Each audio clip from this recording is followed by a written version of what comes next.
So I have the honor of introducing Fonta today. She's a rising junior at UC Berkeley, intending to major in public health. And a fun fact about her is that she enjoys strolling through Berkeley and finding new parks to read in. Take it away.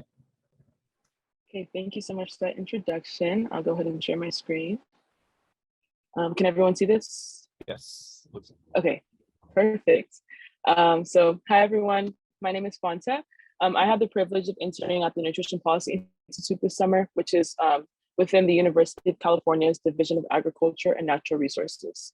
I supported my mentors, Dr. Lorraine Ritchie and Nicole Vital, on their pilot study for milk type in toddlers. So as the study name implies, this project is about milk. And we're talking about milk because it's an integral part of the American child's diet.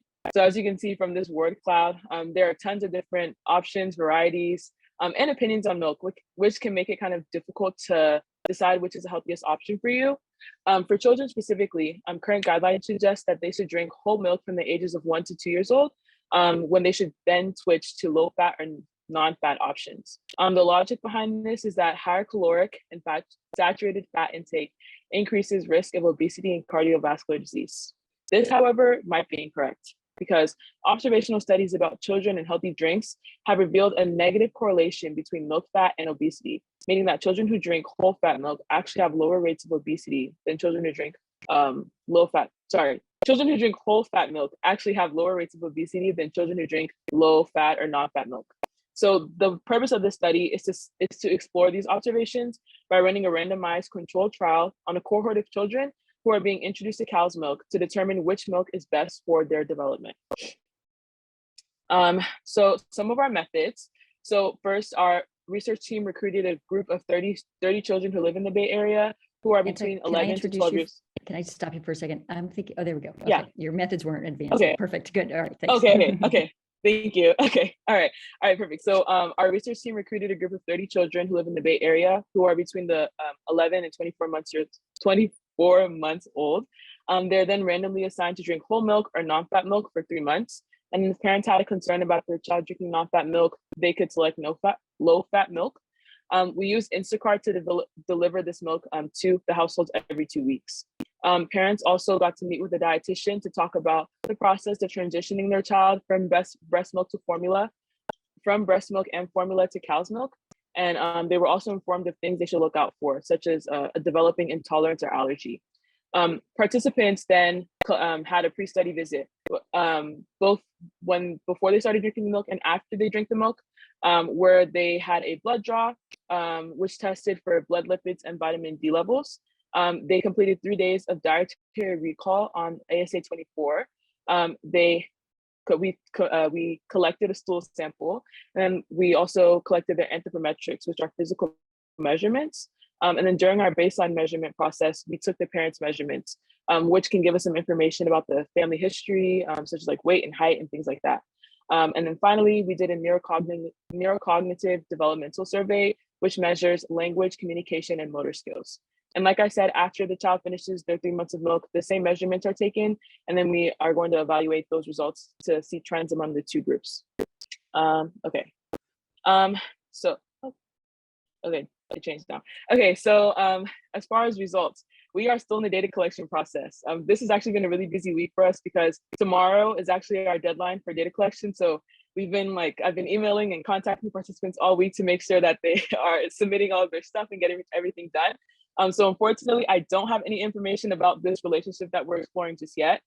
It is important to note that since this is a pilot study, it is a test run, and we're trying to make sure that we can go through the process of collecting all of our data. So what we learn about what helps or hinders completion is just important as the data collection. And I just included this graph here that talks about the completion rate for each of our measures. And this is as of yesterday. I know I'm running a little over time, so I won't go too into it. But as you can see, 27 people have completed the 3-month regimen of milk.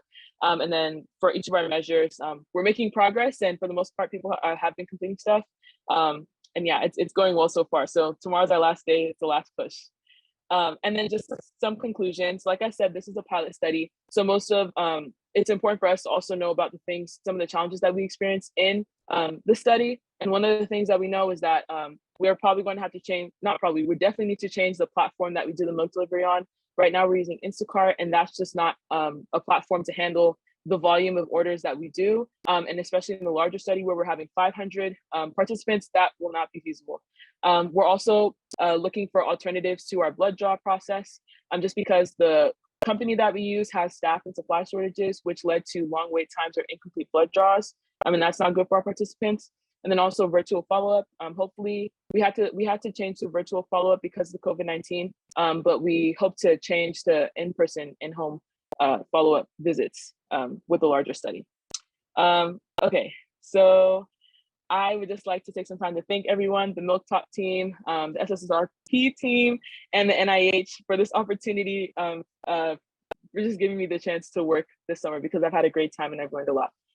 So do you all have any questions? Sweet John, Vanta, really fun. I'm glad you got to do an in-person experience, and then you get to feel the joy and the rush of collecting data at the very end. That's exciting. Yes. All right. So who's got a start off question for Vanta?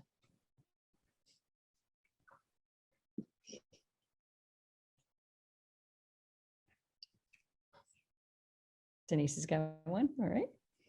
I just have one quick one, Vanta. Like, why wasn't like plant-based milk included in there too? Yeah, that's a great question. Thank you, Denisa.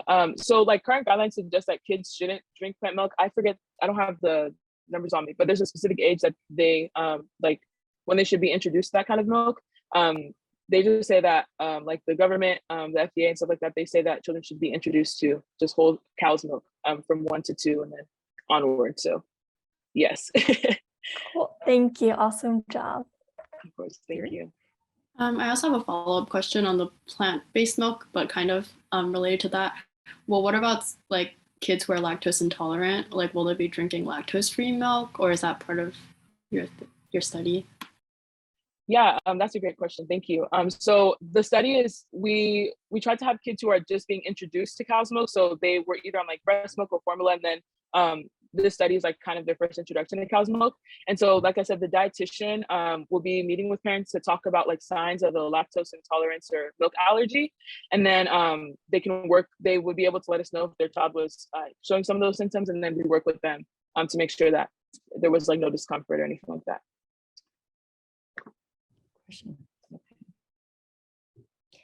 And you said for the follow-up study that the sample size is going to be close to 500. Do you know what the sample size is based on? Why such a large sample is required to show outcomes? I mean, that's not something that I think we've really talked about, but I would just assume just to make sure that any trends that you're seeing are like not due to any confounding factors, such as I know talking about like weight or family history, right? You want to make sure that the trends that you're seeing are actually because of the milk. So that's what I would say, but that's not a question I really got into. Got it. Jenny, you got a question? I had this vivid memory of you saying that you were in charge of the milk and the distribution and ordering. Like, has it been really stressful for you? Yes, I am the milk woman. It wasn't too bad because I've used Instacart, like I use it at home, but it was frustrating because we were running into problems like I said, Instacart, it's not the best platform for the type of delivery that we're needing to do. Participants would get milk that was like close to expiring, or that was like expiring soon, and then we'd have to reorder the milk. And then also Instacart has a delivery minimum, which usually isn't a problem.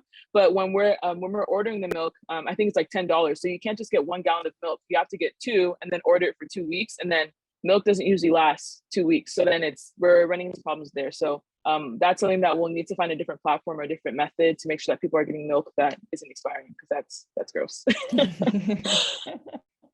Indeed. Yeah. What are other options other than Instagram if you're just doing milk deliveries to 500 subjects? Yeah, I think I know we discussed like perhaps because we were ordering the milk from Safeway, so maybe trying to get into a contract or something like that with Safeway. I think they also discussed like WIC and maybe like using vouchers so that people can go out and buy the milk themselves. I'm gonna be in charge of that, but yeah, I think that's something that after we finish the study, we're definitely going to be like discussing, because that's a big issue. Yeah. Nice. All right, Amy's got one last question for you. Yeah, I was just wondering, also great presentation, by the way. And I was wondering, did you take into account like how many cups of milk they were drinking per day?